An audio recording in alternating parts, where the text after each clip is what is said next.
Benjamin Netanyahu acepta el plan propuesto por Estados Unidos para poner fin a la guerra en Gaza.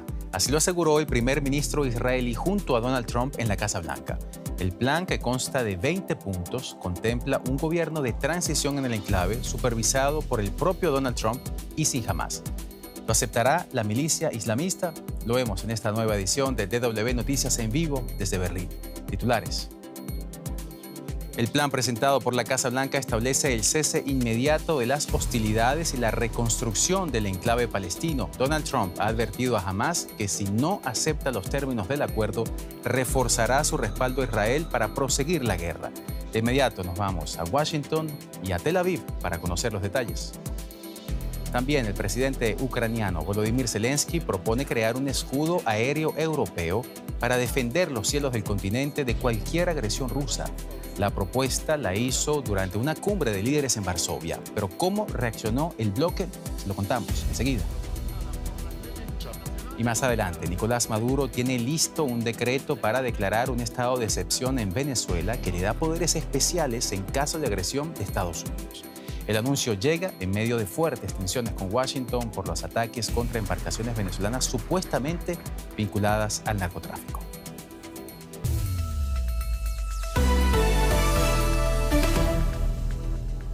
Soy Johan Ramírez. Bienvenidos al programa. El presidente estadounidense Donald Trump aseguró en una comparecencia conjunta en la Casa Blanca que el primer ministro israelí Benjamin Netanyahu aceptó su plan de 20 puntos para acordar la paz en Gaza, en una propuesta que incluye un gobierno de transición sin Hamás y que exige cambios radicales a la autoridad palestina. Una instancia, y me refiero a la autoridad palestina, que ya ha saludado la propuesta agradeciendo los esfuerzos de paz de Washington. Ante los medios, el líder israelí dijo que apoya la iniciativa de Trump. El plan incluye la devolución de todos los secuestrados israelíes vivos y muertos en las primeras 72 horas desde que Israel acepte formalmente el acuerdo de paz. La iniciativa incluye un nuevo gobierno en Gaza sin Hamás y que será integrado por palestinos y expertos internacionales. Trump dijo que la guerra terminaría inmediatamente si Israel y Hamás, considerada, recordemos, organización terrorista por la Unión Europea, acuerdan con su iniciativa. Si Hamás acepta esta propuesta, se exigirá la liberación inmediata de todos los rehenes, pero en ningún caso en más de 72 horas. Así que los rehenes van a volver. Y tengo entendido que Hamás también quiere que esto se lleve a cabo. Israel tendría todo mi apoyo para acabar con la amenaza de Hamás. Pero espero que lleguemos a un acuerdo de paz. Y si Hamás lo rechaza, lo cual siempre es posible, serán los únicos que queden. Todos los demás lo han aceptado, pero tengo la sensación de que vamos a obtener una respuesta positiva. Apoyo su plan para poner fin a la guerra de Gaza, que coincide con nuestros objetivos bélicos. Devolverá a Israel a nuestros rehenes, desmantelará la capacidad militar de Hamás, pondrá fin a su dominio político y garantizará que Gaza nunca más represente una amenaza para Israel. Y para conocer los detalles de este encuentro entre Donald Trump y Benjamin Netanyahu en Washington, saludo al periodista José Díaz Briceño, que está siguiendo esta noticia para nosotros. José, la Casa Blanca ha dado a conocer el documento. ¿Qué destacas de la propuesta? Así es, en esto que fue la cuarta visita de Benjamin Netanyahu a la Casa Blanca en esta segunda presidencia de Trump, pues se señala en este plan de 20 puntos diversas cuestiones que ya se habían filtrado a los medios y que dan cierta claridad a los objetivos que Trump tiene para poner fin, en principio, lo que él asegura es las hostilidades y eventualmente la reconstrucción del enclave. Sin embargo, abre muchas preguntas sobre exactamente cuál sería el rol, por ejemplo, de la autoridad palestina, pues establece que solo a través de un proceso de reforma podría participar hacia futuro en un plan justamente de gobierno del enclave. Lo que llama la atención es algo que tú ya describías, justamente el tema de la creación de una junta de notables internacionales que estaría presidida por el propio presidente Donald Trump y sobre la que justamente estarían algunos tecnócratas para gobernar por un tiempo indefinido la franja. Hay que decir que también destacado es el tema de la creación de una fuerza de estabilización, de acuerdo con Trump, que estaría pues formada por países aliados, particularmente del mundo árabe, algo que abre muchas preguntas sobre si los aliados estadounidenses en Medio Oriente estarían listos para participar. Y sin embargo, lo que llamó la atención es la rapidez con la que Benjamín Netanyahu, en esto que fue un mensaje y no una conferencia de prensa, aceptó los términos planteados por el presidente estadounidense. Y ahora nos vamos a Tel Aviv para seguir profundizando esta noticia, pero desde la perspectiva israelí, y para ello saludo a la periodista Maya Siminovich. Maya, un gusto saludarte, bienvenido al programa. ¿Se puede esperar que Hamás acepte el plan de paz presentado por la Casa Blanca y ahora respaldado por Israel? Hola, Johan. Esto es lo que nos preguntamos todos aquí, los comentaristas en las televisiones, las radios y periódicos al unísono. ¿Jamás va a aceptar un plan así, que parece que es el sueño de Israel? Realmente es todo lo que Israel pedía, incluso eso que el gabinete de gobierno aprobó el pasado mes de agosto. Ahora la pregunta es, ¿Hamás ha dicho finalmente que sí ha recibido el documento después de muchas informaciones de que no lo había recibido? Qatar fue más bien quien anunció que ya está en las manos de Hamás.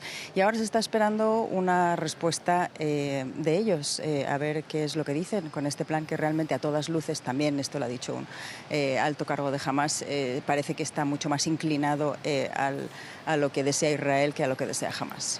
Pues queda por lo pronto entonces en el aire esa pregunta a Maya, si Hamás va a aceptar ese plan de paz, pero por otro lado, ¿respaldarán los partidos de extrema derecha de Israel esta propuesta que ya ha aceptado el primer ministro Benjamín Netanyahu?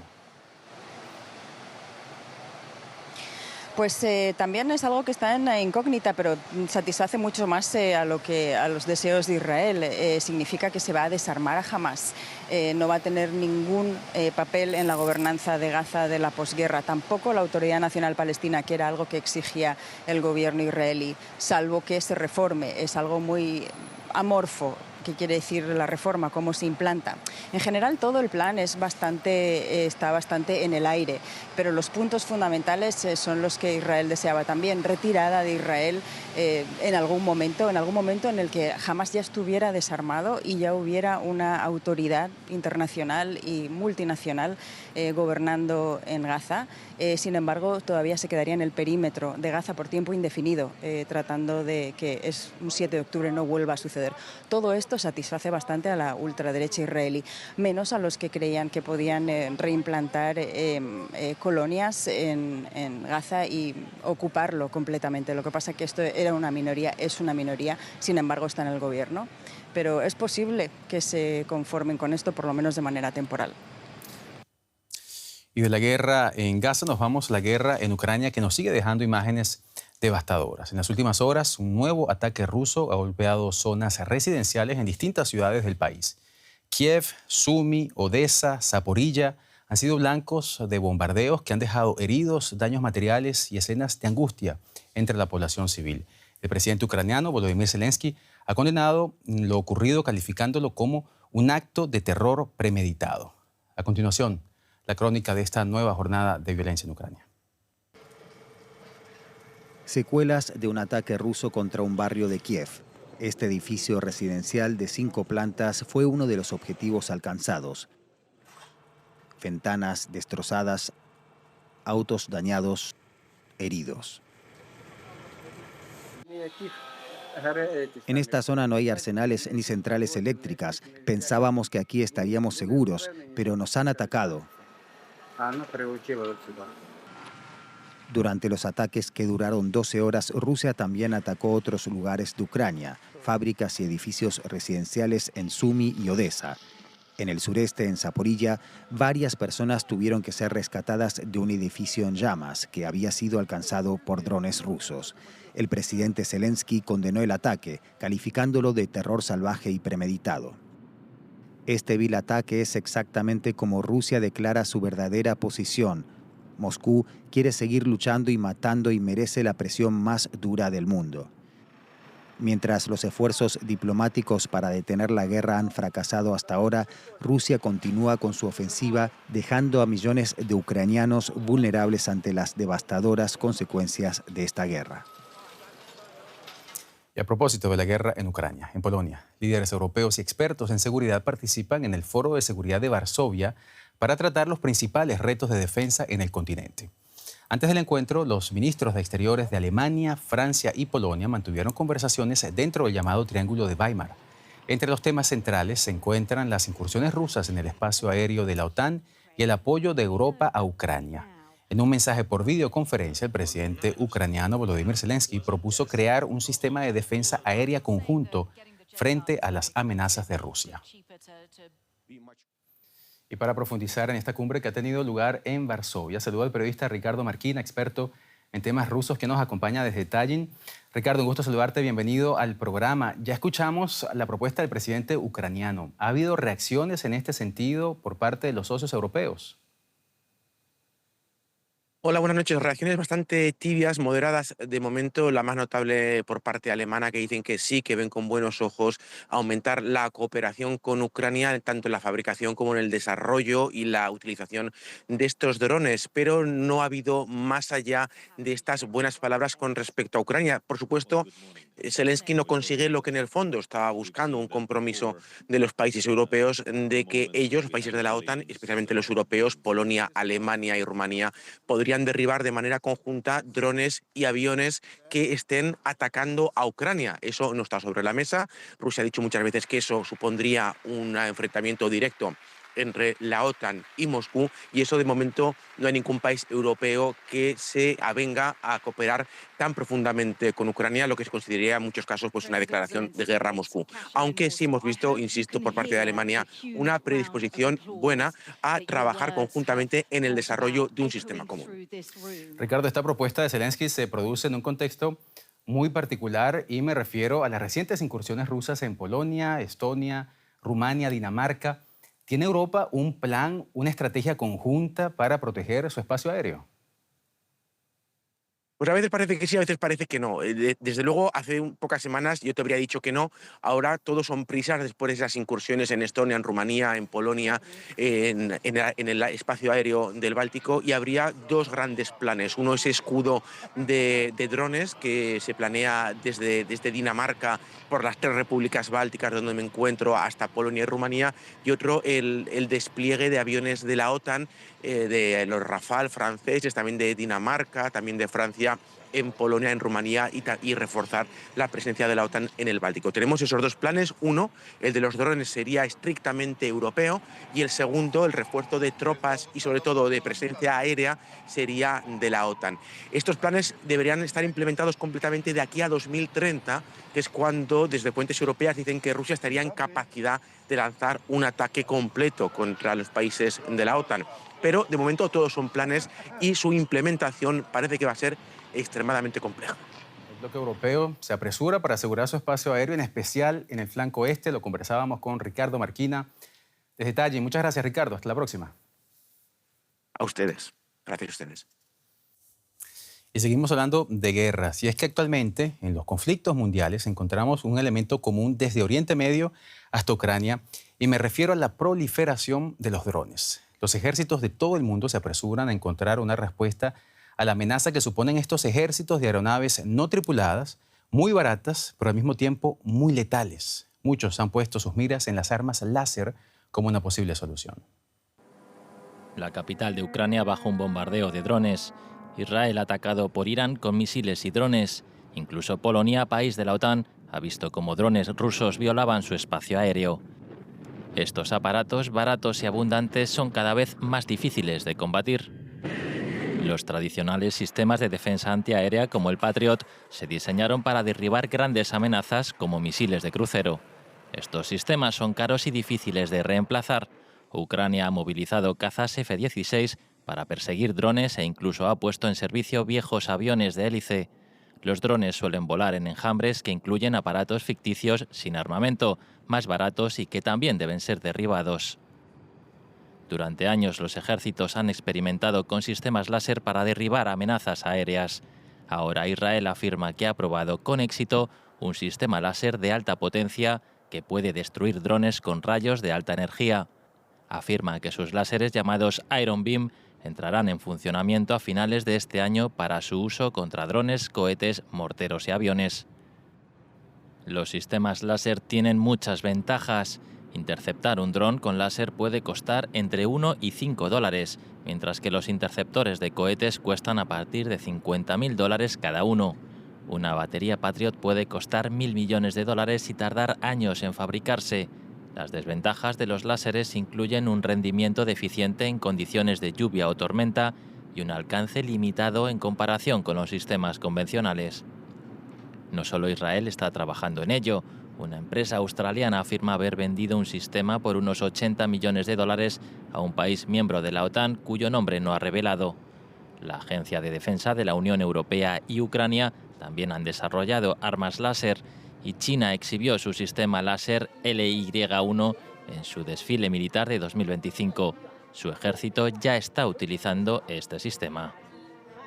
Hasta ahora todos estos sistemas láser son para uso defensivo, pues la carrera armamentística en torno a los drones aumenta la necesidad de protección contra ataques aéreos.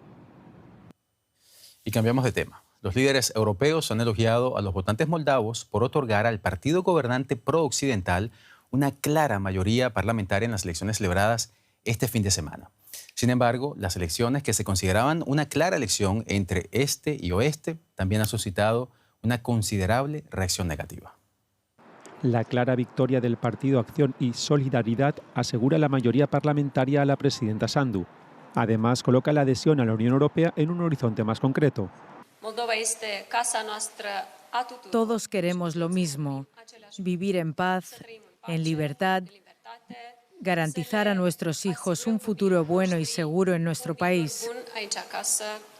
La vía más corta para alcanzar esos objetivos es la europea. Con la derrota de la oposición prorrusa, muchos moldavos se levantaron este lunes con sensación de alivio. Es muy agradable despertarse en una Moldavia que ha elegido el camino de la paz, el desarrollo y la estabilidad. Estoy muy contento con el resultado y me alegro de que tengamos un futuro europeo. Líderes de la Unión Europea, incluida Alemania, elogiaron la decisión de Moldavia y reiteraron su deseo de dar la bienvenida a Moldavia a la UE en el futuro.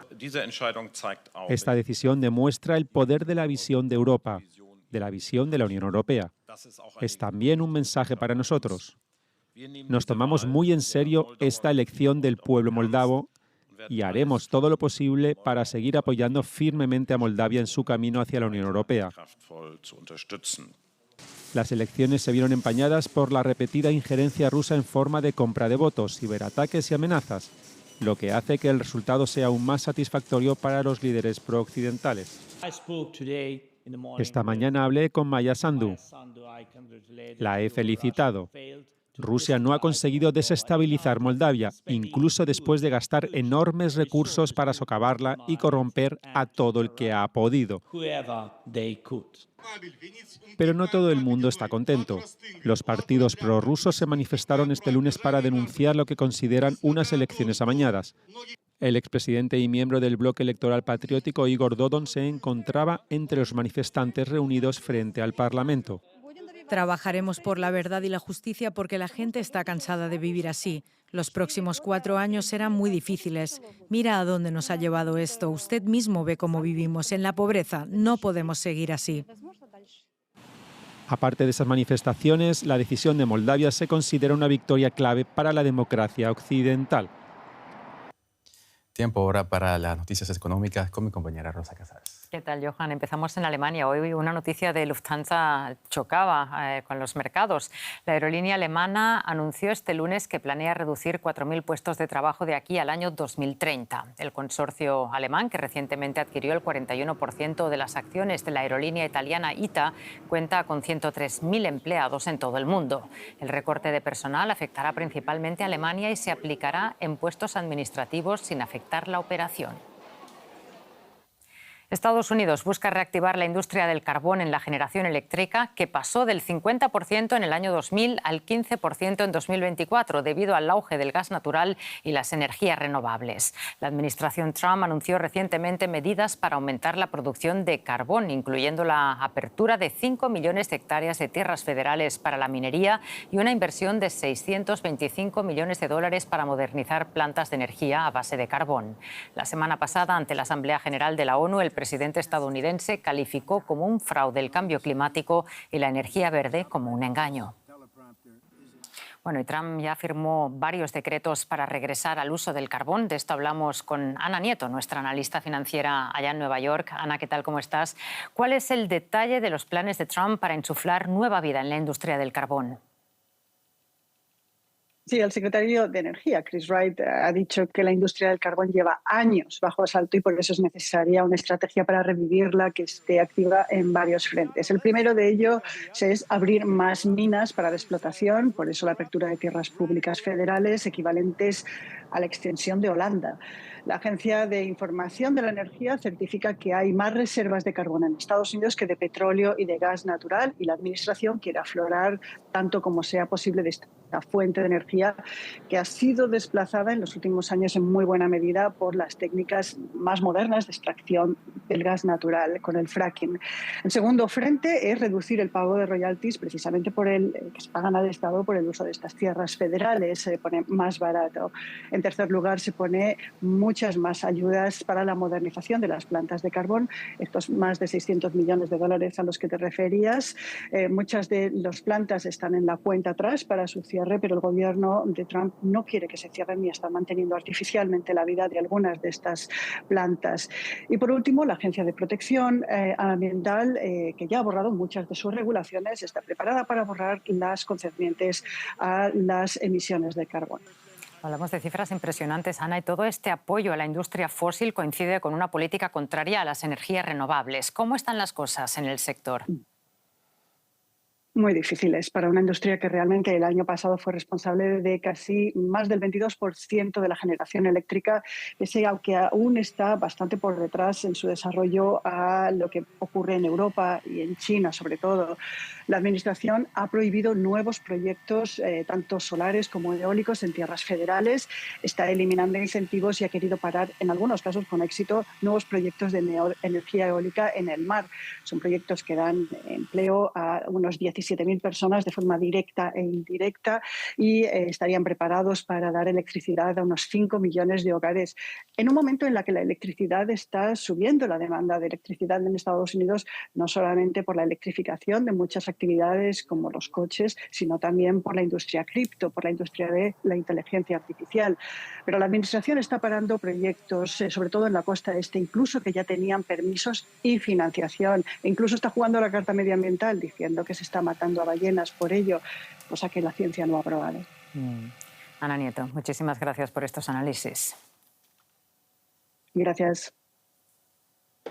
Y tenemos más noticias de América Latina. Johan. Así es, Rosa, nos vamos a Venezuela. Y es que el líder de ese país, Nicolás Maduro, firmó un decreto de conmoción exterior que le da poderes especiales en materia de defensa y seguridad en caso de agresión de Estados Unidos. Esto según aseguró la vicepresidenta de ese país, Delcy Rodríguez, durante un acto en Caracas. La norma se activaría de inmediato ante un caso de agresión, agregó Rodríguez. Bajo el estado de conmoción externa, Maduro podría restringir libertades civiles contra aquellos que se expresen a favor de una agresión militar. El mandatario también tendría facultades especiales para movilizar a la Fuerza Armada en todo el territorio. El gobierno toma esta medida luego de que Washington desplegara 8 buques de guerra y un submarino en el Caribe durante las últimas semanas. Pero, ¿qué está pasando ahora mismo en Caracas? Para conocer los detalles, saludo a la periodista Elizabeth Hostos, que está dando seguimiento a estos acontecimientos desde la capital venezolana. Elizabeth, un gusto saludarte, bienvenida al programa. En la práctica, ¿en qué se traduce este decreto firmado por Nicolás Maduro, Elizabeth? Un saludo, Johan. En efecto, este decreto de Nicolás Maduro podría ser restrictivo para las libertades civiles, por cuanto se expresa claramente que una amenaza externa podría influir en la política interna en Venezuela. está emitido durante 90 días, tiene que ser aprobado por la Asamblea Nacional y puede ser extendido por 90 días más. Esto le da un amplio poder a Maduro de ejecutar políticas que considere positivas hacia la defensa del país. Esto implica también que no tiene control ni de la Asamblea Nacional ni del Poder Judicial. En este caso, líderes políticos de oposición y defensores de derechos humanos han expresado su preocupación porque este decreto de conmoción externa también implica el control de los medios de comunicación y sus contenidos, la movilización de tropas por todo el país y la restricción de libertades civiles y también derechos políticos. Entonces, es un tema que preocupa mucho a sectores que no necesariamente están apoyando a Maduro y no necesariamente tampoco están apoyando a Trump y sus políticas, Johan. Pues un decreto, en resumidas cuentas, Elizabeth, que amplía los poderes ya bastante importantes de Nicolás Maduro. Nos dices que preocupa a sectores que no están de acuerdo con el régimen y justamente de eso te quería preguntar. La atención entonces se está fijando hasta ahora en las tensiones entre Washington y Caracas, pero puertas adentro, ¿qué está pasando con la oposición venezolana? Bueno, desde el punto de vista de la oposición hay una división. La oposición mayoritaria, según encuestas de opinión y resultados de elecciones, sobre todo hace un año las presidenciales, liderada por María Corina Machado y Edmundo González, han apoyado las medidas de Trump de presión hacia el gobierno de Venezuela. Por otro lado, la oposición que reconoce a Maduro, liderada por Enrique Capriles, entre otros líderes, señala que no es una medida positiva esta diatriba entre Washington contra Caracas y no le ven una salida política a la situación, y señalaba Capriles a medios internacionales que no es una opción para Venezuela tener un enfrentamiento tan agrio con los Estados Unidos.